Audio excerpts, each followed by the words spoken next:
Oui. Alors, assez rapidement, je pense que l'enjeu de souveraineté, le Sénégal l'a adressé depuis le choix du président Bassirou Diomaye Faye. Alors, le constat que vous faites est assez clair et identifié aussi par le Sénégal, mais nous avons fait le choix de la méthode avant, et je le mentionnais, notre priorité c'était l'infra et la donnée. Qu'est-ce qu'on fait? L'historique. Et aujourd'hui, c'est vrai pour certains sujets, certaines données critiques stockées à l'extérieur du Sénégal, mais quelque part, il faut qu'on fonctionne en parallèle run. Quelles sont les données critiques qu'on a cartographiées, qu'on peut récupérer avec tous les data centers que nous avons en local? Ça, c'est pour s'assurer que le run fonctionne, mais sur du long cours, quels sont les investissements qu'il va falloir qu'on aille chercher avec le secteur privé local et puis des partenaires étrangers, afin d'élargir le scope de data center pour stocker davantage de données critiques. Autre chose, l'objectif, c'est au-delà des data centers qui vont on-prem, qui vont stocker la donnée, quel est le système de redondance à mettre en place? Ça a un coût, ça se chiffre. Et donc, je reviens sur la méthode que nous avons décidé de résumer sur le New Deal technologique. Merci beaucoup. Applaudissez, s'il vous plaît, Tania. L'économie numérique a cru à un rythme de 2,5 fois supérieur à celui du PIB de l'économie traditionnelle, alors que selon la Banque mondiale, elle constitue plus de 15% du PIB mondial. Arguing about the best jollof rice, which is an argument we don't take lightly. However, we all agree that addressing taxation of our digital economy is a work in progress. I hope that my Nigerian friend will accept that after this great lunch we have, that jollof rice is really Senegalese. So welcome. Alors, notre doyen, Monsieur Lo, a mentionné une chose qui est extrêmement importante. Celle qui consiste à faire un constat qui est simple, celle du fait que l'évolution de l'économie numérique est tellement rapide que les institutions n'arrivent pas à suivre. Le seul moyen de disrupter ce fonctionnement est de doter à l'institution, surtout la DGID, qui est l'institution qui s'occupe justement des taxes, des mêmes outils tech que les acteurs de l'économie numérique. Et je vais vous dire une chose, lorsque Donald Trump a annoncé qu'il allait mobiliser 300 milliards afin de doter les acteurs de l'intelligence artificielle un fonds d'amorçage, je me suis dit que le Sénégal ne devait pas y aller seul. C'est pour ça que j'ai compris l'initiative d'aujourd'hui, celle de rassembler d'abord les pays, d'échanger les bonnes pratiques, mais surtout d'adresser ce sujet ensemble. Et j'y crois fortement. Alors, je vais vous dire pourquoi. C'est vrai, vous l'avez constaté, et puis ça faisait longtemps que je n'avais pas écrit avec un stylo, vu que nous sommes des acteurs du numérique et nous avons souvent des tablettes, des ordinateurs, et puis j'ai pris tellement de bonnes notes que je ne peux pas parler juste en 2 minutes. C'est vrai que nous sommes à l'ère du numérique, nous sommes à l'ère de la data, des algorithmes, des plateformes. Mais ce qui est certain, c'est que avant 2024, notre fiscalité, elle, fonctionnait comme si notre économie était faite que de boutiques, de commerces et de factures papier. Il fallait naturellement redresser. Redresser comment? Aligner notre système fiscal avec les réalités digitales. Monsieur Lo le mentionnait, et c'est extrêmement important. Le 1er juillet 2024, c'était il y a quelques mois, nous avons adopté dans son article 355 bis du Code des impôts une formule de taxation des services numériques. C'est vrai, à ce stade c'est 2 milliards, mais le forecast qui a été fait nous prédit à peu près 20 milliards que nous allons collecter rien qu'avec cette initiative.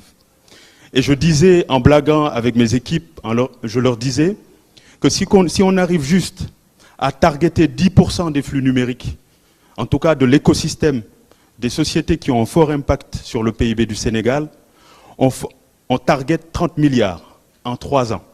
Et ça, c'est nos outils de forecast qui nous le montrent.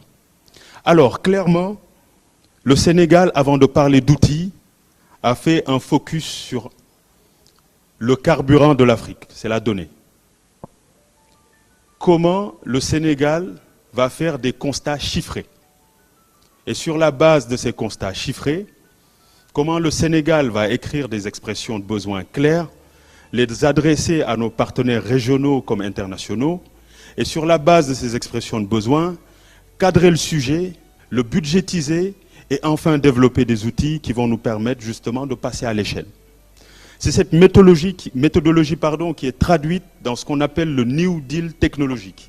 Et retenez bien le New Deal technologique. Les documents sont accessibles, mes équipes sont là, on va vous les distribuer. Mais l'esprit de tout ça, c'était de faire un focus sur les fondamentaux, l'infrastructure d'abord. Comment le Sénégal se dote d'infrastructures qui est capable de supporter la donnée et de supporter tous les cas d'usage qui vont être développés à partir de ces données.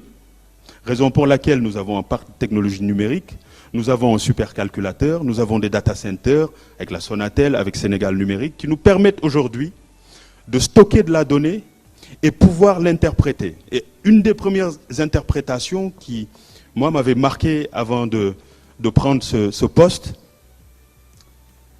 c'est que au Sénégal, le secteur numérique représente à peu près 8% de notre PIB. Et ce chiffre augmente chaque année. Alors que moi, de l'extérieur, je me disais naturellement que l'économie numérique composée était une composante à au moins 30% de notre économie. C'est complètement faux. Donc si on n'avait pas ces données, aujourd'hui, on n'aurait pas pu calibrer justement le poids du numérique dans notre économie. Ensuite, je vais vous parler d'un usage qui est croissant en Afrique aujourd'hui. En tout cas, au Sénégal, nous sommes 13 millions d'utilisateurs d'Internet mobile. C'est à peu près 76% de la population. Et c'est grand, parce qu'il y a quelques années, on nous parlait d'adopter ou de mutualiser, de généraliser les services Internet.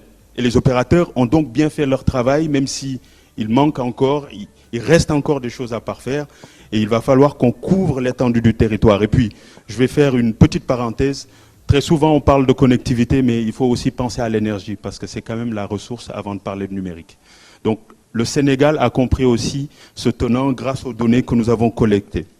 Alors, en termes de cas d'usage, grâce aux données, on s'est rendu compte qu'il y avait à peu près plus de 1000 plateformes actives, locales comme internationales, qui proposent et génèrent des revenus au Sénégal. C'est de l'e-commerce, des fintech, de l'edtech, de l'agritech, etc. Plus de 1000 plateformes. Et nous savons aujourd'hui où est-ce qu'ils sont situés, quels sont leurs cash flows, quels sont les insights qu'ils sont capables de nous fournir, etc., etc. Et donc, là où je veux en venir, c'est que avec cet écosystème qui est ultra favorable, le constat est clair, et M. Lo le mentionnait. Au Sénégal, nous arrivons à collecter moins de 10% des revenus qui sont générés. Et c'est extrêmement dangereux. Donc, qu'est-ce que nous avons décidé de faire? Nous avons décidé d'abord de l'accepter, mais ensuite de réagir. Réagir, mais avec 4 défis qui sont majeurs et que nous avons pu justement analyser grâce aux données toujours, qui est le centre de tout le dispositif. Il fallait qu'on fasse un focus sur la data, sur l'infrastructure qui accueillait la data. Et le premier défi, on s'est posé la question de la dématérialisation. Uber comme YouTube, et je vais les citer, puisqu'il s'agit de partenaires avant tout, propose des services à distance sans avoir de représentation locale. Donc le sujet de la dématérialisation, il faut la maîtriser. C'est le premier défi. Le deuxième défi, c'est la fragmentation des revenus. Un Sénégalais bon teint comme moi, issu des villages comme moi, va installer WhatsApp. Il va y vendre ses produits, il va faire payer ses clients avec Wave. Ensuite, il va livrer avec Tchak-Tchak. Une invisibilité fiscale totale. Comment on gère ce sujet? Ensuite, l'asymétrie entre local et global. Je ne sais pas qui en parlait, mais c'est un sujet extrêmement important et les PME, les startups sénégalaises en souffrent. Des PME sénégalaises qui sont implantées au Sénégal, qui emploient des Sénégalais, payent la TVA, alors que des multinationales en payent moins. C'est un sujet à adresser. Et enfin, je vais vous parler d'un sujet que vous connaissez tous, l'informel. L'informalité numérique est aujourd'hui un fléau. Oui. Alors, je vais faire vite.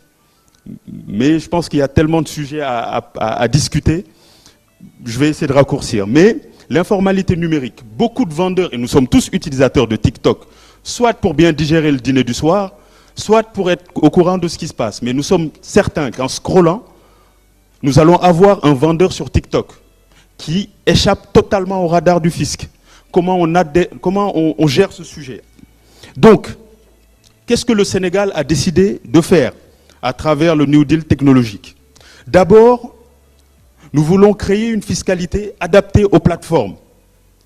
Alors, j'ai entendu tout à l'heure quelqu'un parler du Digital Services Tax, peut-être qu'on retrouve au Nigeria, au Kenya, où par exemple 3% du CA d'une société locale est collecté dans le but, justement, société locale, hein, mais surtout les GAFA, les publicités, etc., vont être collectés afin de soutenir l'économie des startups. C'est-à-dire qu'un véhicule d'investissement qui est capable de mobiliser l'État, les partenaires, les privés, va également bénéficier du résultat de cette taxation afin de donner la chance à d'autres startups de développer d'autres cas d'usage au sein des institutions, d'abord s'il s'agit de startups d'État, et ensuite pour créer des solutions à d'autres problèmes qui sont adressés.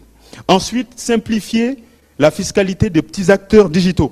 Là, je parle des paiements mobiles, plus fiscalité forfaitaire pour les vendeurs en ligne, mais surtout nos influenceurs. Il y en a un qui est venu à mon bureau sans rendez-vous. Il me disait, Monsieur Thiam, j'ai appris votre nomination et j'étais content parce que vous êtes entrepreneur comme moi. Je n'ai pas pris de rendez-vous parce que je fais plus de 13 millions de vues chaque vidéo. Et par exemple, TikTok me rétrocède 0,13 centimes de dollar. Qu'est-ce que vous pouvez faire? Je lui ai dit, effectivement, j'ai mené des négociations avec Meta, et je ne l'ai pas mené seul, je l'ai mené avec des amis du Sénégal. Et ensemble, ça nous a permis justement, dans le cadre de l'application de l'article 355 bis, Meta a onboardé la TVA à 18% à ses services. Et ça, c'est extraordinaire. On est capable de faire pareil avec TikTok. Mais si on n'avait pas les données de Meta qui acceptent de nous donner des données parce que nous avons les infrastructures pour l'accueillir, on n'aurait pas pu faire ce choix. Alors, je voulais parler de beaucoup de choses, hein, des discussions avec les acteurs pour la mise en place d'une zone franche virtuelle, mais j'espère qu'on aura le temps d'en parler. Mais en ce qui concerne les outils, nous savons que les Sénégalais, aujourd'hui, en tout cas je vais conclure là-dessus, nous avons une belle brochette de compétences numériques. Et pour une fois, je ne sais pas qui le disait, nous sommes alignés, nous sommes prêts à compétir.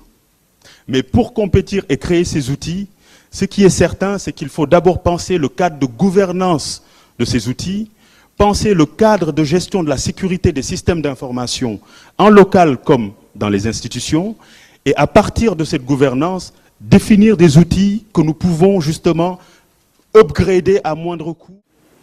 Parce que aujourd'hui, les multinationales, je peux dire, sont faiblement taxées ou quasiment pas taxées dans nos pays. Parce que s'ils déclarent le revenu ailleurs, s'il n'y a pas ce que les Nigériens appellent tout à l'heure une présence significative, parce que tout est dans le significatif. Quelle est la barre minimale? Les multinationales s'enrichissaient ici, allaient payer les impôts là-bas et une partie est retournée sous forme d'aide publique au développement. Mais que l'essentiel reste là-bas. Ça, c'est une question qu'il faut se poser. Ce qui entraîne des pertes fiscales estimées à 6,5 milliards de dollars par an. Guests, ladies and gentlemen, it's a great honor for me to address you today. En Afrique, l'économie numérique est un moteur de transformation. Avec 70% de la population âgée de moins de 30 ans, un taux de pénétration d'Internet en hausse, 27% en 2023, et une adaptation massive de la mobile monnaie, les défis demeurent. L'accès à l'électricité reste un obstacle de taille. À peine 43% de la population africaine bénéficie d'une fourniture fiable. Le continent enregistre une perte annuelle de 60 milliards de dollars en raison de la non-numérisation de la collecte des impôts et des flux financiers illicites.